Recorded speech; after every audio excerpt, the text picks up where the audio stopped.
ஒரு காட்டில் குப்பன் என்ற குரங்கும் முனுசாமி என்ற முயலும் ஹம்சா என்ற அணியலும் நண்பர்களாக வாழ்ந்து வந்தனர்.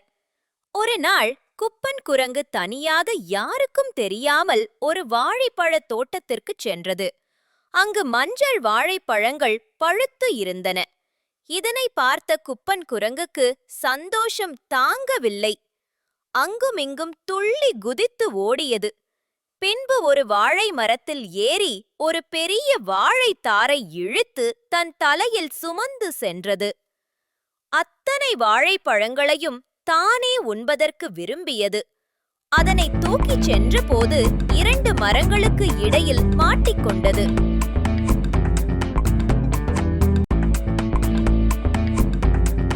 மாட்டிக்கொண்டு காப்பாற்றுங்கள், காப்பாற்றுங்கள் என்று கத்தியது. அந்த வழியாத முனுசாமி முயலும் அம்சா அணிலும், இது டிவிகே அணில் அல்ல, வந்து கொண்டிருந்தது. வாழைப்பழத்தைக் கண்டவுடன் அணிலும் முயலும் சந்தோஷத்தில் ஓடி வாழைப்பழத்தை பறிக்க முயன்றனர். அங்கு குரங்கு மாட்டிக்கொண்டிருந்ததை பார்த்து அதனை விடுவிக்க ஆளுக்கு தேவையான வாழைப்பழங்களை எடுத்துக் கொண்டன. இதனை குரங்கும் ஏற்றுக்கொண்டது. எனவே குரங்கின் பாரமும் குறைந்தது. அந்த இடுக்கிலிருந்து குரங்கும் தப்பித்தது.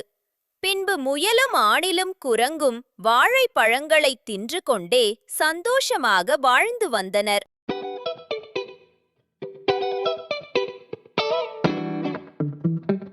நீதி: நமக்கு கிடைத்த உணவை நண்பர்களுக்கும் பகிர்ந்து அளித்து உண்ண வேண்டும்.